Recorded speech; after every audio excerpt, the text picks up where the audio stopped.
Okay. I'm here.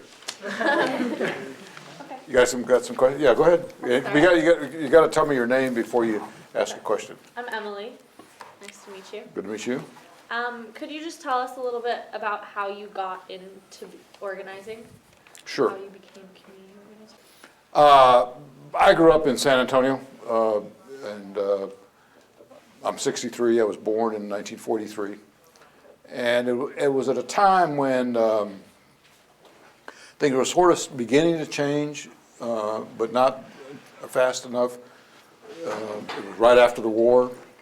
My uncle Wally and all of my uncles, were veterans, and they came back after the Second World War.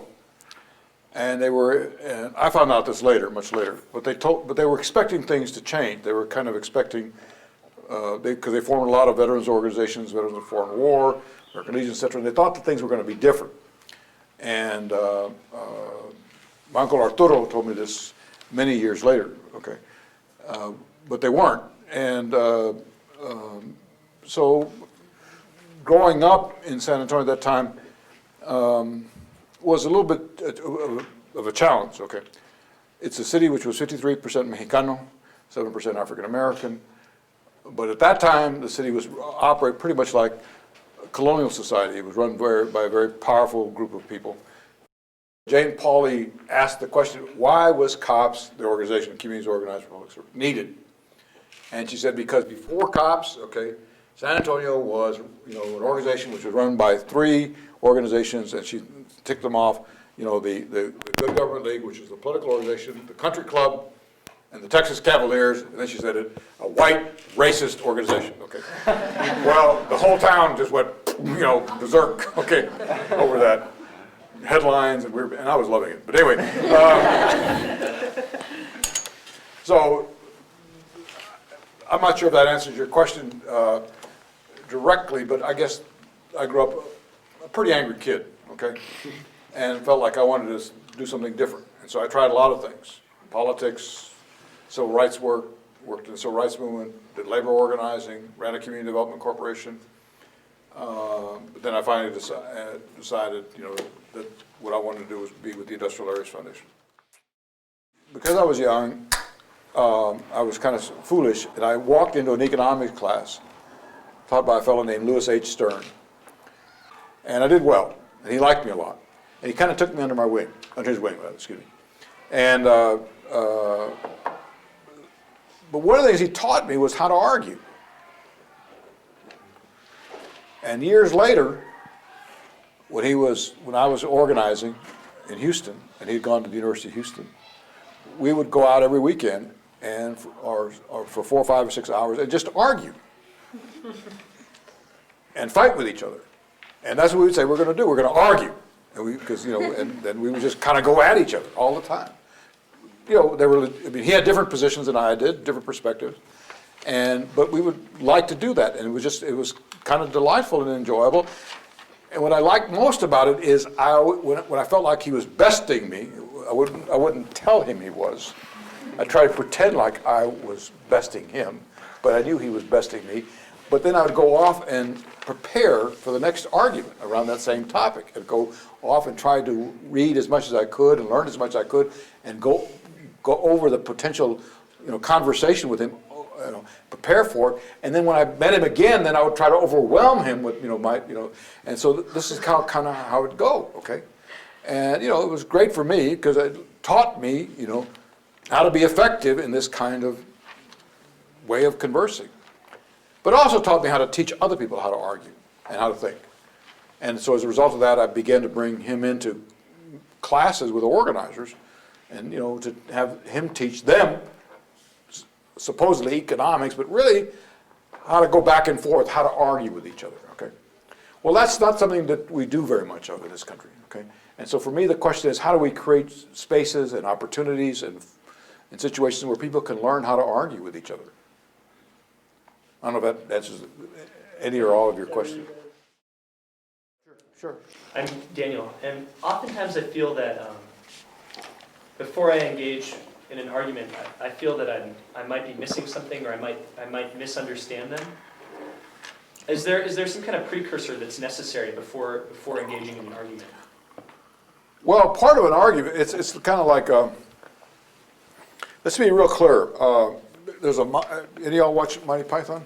Yes. Okay, there's a Monty Python series where a guy goes in to a room asking for an argument. Okay? And he starts, he goes in the first room, and what happens? The guy starts yelling. The guy starts yelling at him, screaming at him back and forth. He says, wait a minute, I came here for an argument. Oh, that's down the hall, okay? You're in the wrong room. And what happens in the next room? He gets into the argument. No. Next room, the guy says, everything he says, he contradicts him. He says, well, wait a minute, I want to have an argument. Okay. Oh, that's you're in the wrong room. Okay. So part of the difficulty is we don't know what an argument is. We think an argument is yelling and screaming at somebody. We think an argument is contradicting somebody. We think an argument is where there is dimensions to an argument. Okay. And there's a book called Clueless in Academia, which I required reading from the organizers, where basically the author argues, a guy named Graff, that people will do well in college and in life if they understand what an argument is. And what he means by an argument is the capacity to form a hypothesis and test it. Does everybody here know what that means? Yeah. Okay, good. Okay. So the capacity to organize your thinking in such a way that you could come up with and he says it's really something which we naturally know, but is beaten out of most kids when they go to school. That the idea that they're supposed to form hypotheses, okay, and then test those hypotheses out. Now, in order to do that, you have to do some attentive listening first. You've got to be curious. You got to ask some questions. And out of those questions, you then begin to piece together the basis of the hypothesis, okay? Because hopefully the hypothesis is based upon some intuitive understanding of that there is some reality out there, there's some evidence out there, there's some coherence out there, some logic out there. And then you could then, both inductively and deductively kind of formulate your hypothesis and then test it out. We'll test out its elegance in terms of its internal coherence or consistency, but also in terms of how it squares with the evidence. But that ought to be part of what an argument is. Does that make sense? Yes. Okay. So that's what I mean by learning how to argue. It's like being able to make a case, present your case, your story, if you will. But your story is based upon evidence, your story has some internal logic to it, etc. And the challenge is to be able to deal with competing arguments or contesting argument, and then come up with some kind of judgment, which is, a real important part of the qualities of leadership that we look for in developing organizers and leaders. In your article, Toward a Democratic Culture, you mentioned how we're almost moving towards a modern-day caste system. And I was wondering, how do we close the gap between the wealthy and not so wealthy without becoming a socialist nation? Well, let me tell you one of the things we should not do. Right now, we're talking about building a wall between the United States and Mexico of 700 miles, okay? Now, the idea behind that wall, of course, is to keep Mexicans out, or immigrants out. Which is interesting because if you talk to most employers in the United States, they would say that's the last thing in the world they want, okay? Because they want to know who's going to harvest my crops, who's going to work in my restaurants, and who's going to work in my hotels, and some industries who's going to be the nurses, who's going to be the LVNs, etc. But let's assume that we can handle that, okay?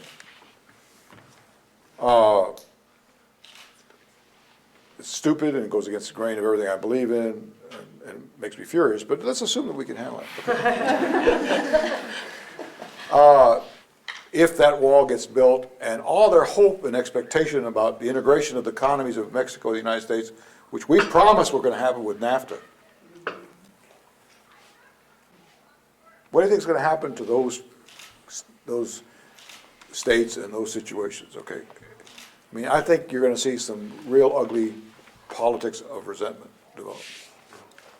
So, I guess what that leads me to is that as long as we operate out of anxiety and fear and insecurity,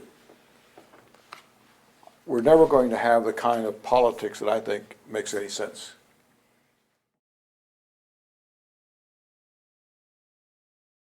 I'm Hannah. You once said that it's the responsibility of the poor people to teach the rich people how to be human. That's right. And we'd like to know like what you meant by that. So. Well, I was taught to believe, because I'm Roman Catholic, maybe mistakenly, that the God that I was taught to believe in, the God of Abraham, the God of Isaac, the God of Jacob, was also the God of the Hebrews. And the word Hebrew is not an ethnic term. It does not refer to being Jewish. It means those who are other, those for whom no one else cares for, and because no one else cares for, Yahweh cares for them. So when we say that Yahweh is the God of the Hebrews, we mean Yahweh is the God of those who are without status, without friends, without power, without wealth, and because of that, God has chosen them. And so because I'm told the word Hebrew means other of Yahweh. Is that right? So that means those who have that otherness, that if you will, marginality to them, are the ones. And so therefore the whole challenge is, how do we create a culture which listens to them first and recognizes, as God does in that story, in that tradition, that's where God is. And so if we believe in the concept of Mahudeh, we're made in God's image and likeness, then to be like God means to listen to those whom God listens to, and to those whom God acts in. And God acts in history through those who are outcast and dispossessed. Now the question is, how do you discern that, and how do you figure that out? And that requires mining this tradition, this story, because it's not just because, at the same time you also know that God also is in tension with them, in conflict with them. Sometimes he calls them stiff-necked, and sometimes he wants to remove them and start all over again. Okay, and he has this argument with Moses all the time about look. These folks aren't going to work. Let's start. You and I, you and I get together. We'll start all over again. And then Moses has to remind him, wait a minute. You made a deal here, okay? And so you made a deal. And if you don't keep the deal with them, then no one's going to. Friends like you, who's going to need any enemies? Okay. Okay. So there's this constant kind of willingness to argue, to debate, to kind of use humor, to leverage, etc. that goes on, and so that struggle of those who are outcasts and poor to become a people is what we have to listen to. So where do we find that, those experiences? Well, we find them in the African American community. We find them in some communities, in the Latino community. We find them in some Asian communities. We find them in Native American cultures. Where do we find people who struggle to maintain their community, okay, by telling a story, by sharing a story? And that's part of what I mean by that. My name's Naomi, and I guess it kind of dovetails out of that. We're working on a project for the Dalai Lama Foundation, and one of the questions we've been asked repeatedly is, what makes us happy? What constitutes happiness for us? And so we were wondering what happiness means to you.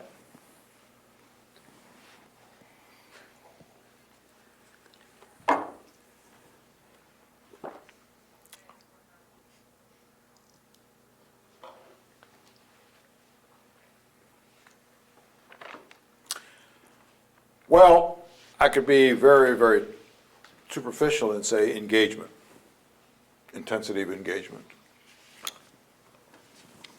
But I might be not telling you the truth if I said that.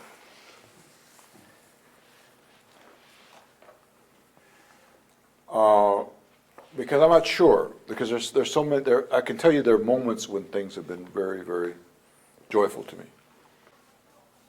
I love talking to my son, who's trying to learn how to organize when he's 24. He's working in Tucson. I love talking to my daughters about what they're doing as teachers. I love being with my grandson, who's about 20 months. I love traveling with my wife. I love the moments we have when we're together. But I also love the work I do. I like reading. I love listening to music. I like walking. Particularly with the people that I work with and care about, and when I can have interesting conversation with them.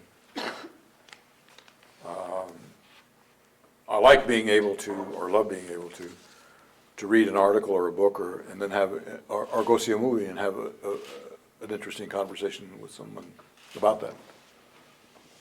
So, I guess what I would say to you is that for me, being happy is not being complacent, and being able to not retire into my complacency, and that being miserable is